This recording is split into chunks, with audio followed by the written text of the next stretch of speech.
જેમ જેમ ગરમીનો પ્રકોપ વધી રહ્યો છે, સૂર્યનો તાપ વધી રહ્યો છે, તેમ તેમ બાળકો અને સૌ કોઈ ઠંડા પીણા તરફ વળી રહ્યા છે। પણ આ ઠંડા પીણા કેટલા ઘાતક છે તે પણ ચકાસવાની જરૂર છે। હાલ સુરત મહાનગરપાલિકાએ સુરત શહેરમાં ઠંડા પીણાના હોલસેલ વિક્રેતાઓને ત્યાં દરોડા પાડ્યા છે। પાંડેસરાના મનપાની આરોગ્ય વિભાગની ટીમ દ્વારા પેપ્સી, ફ્રૂટી સહિતની વસ્તુઓ કબજે કરી છે।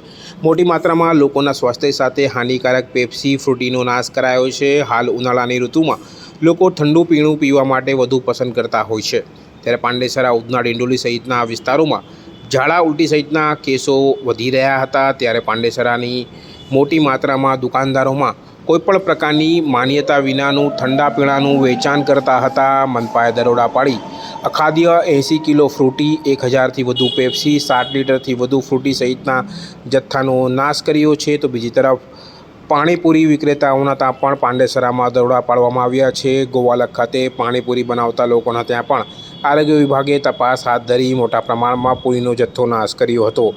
ગંદકીના કાદવમાં પૂરી બનાવવામાં આવતી હોવાનું આરોગ્ય વિભાગની ટીમને નજરે ચડતા તેઓએ આ પૂરીનો જથ્થો નાશ કર્યો હતો। આ રીતે સુરત શહેરમાં જે તે વિસ્તારોમાં હાલ પેપ્સી, ફ્રૂટી સહિત જે પણ અખાદ્ય વસ્તુઓ છે અથવા માન્યતા પ્રાપ્ત વિનાની જે વસ્તુઓ છે તેના પર હાલ આરોગ્ય વિભાગ તપાસ કરી રહ્યું છે, કારણ કે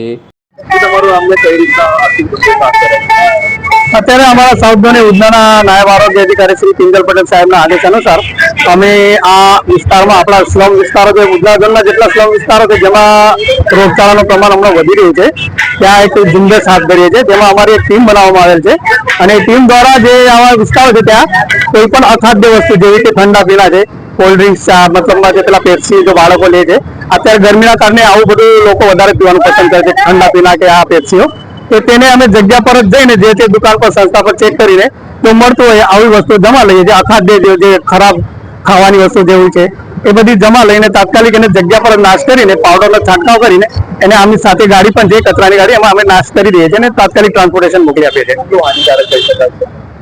આ તો ખરેખર આ આરોગ્ય માટે બહુ જ ખરાબ વસ્તુ છે, કેમ કે એના કોઈ પણ પાણીનો સેમ્પલ કે એના વગર બનાવતી વસ્તુ હોય છે, એટલે એના કોઈ આપણા પાસે કોઈ એવું નથી કે ભાઈ કોઈ પણ એના પર સિમ્બોલ વગરની વસ્તુઓ વેચાય છે। અત્યારે કેટલો નાશ કરવામાં આવે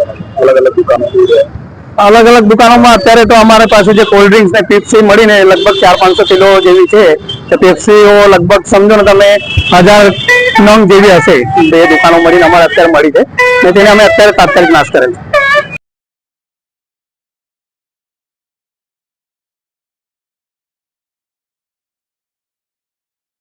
ગરમીમાં જ્યારે લોકો ઠંડા પીણા તરફ વળતા હોય છે ત્યારે આ પ્રકારની સમસ્યાઓ સામે આવતી હોય છે। જો આવનારા દિવસોમાં આ જ પ્રકારે આરોગ્ય વિભાગની કામગીરી યથાવત રહેશે તો ચોક્કસપણે લોકોના સ્વાસ્થ્ય સાથે ચેડાના થશે। કેમેરામેન સાબિર અલી સૈયદ સાથે કાદિર શેખ, કર્તવ્ય ગુજરાત ન્યૂઝ, સુરત।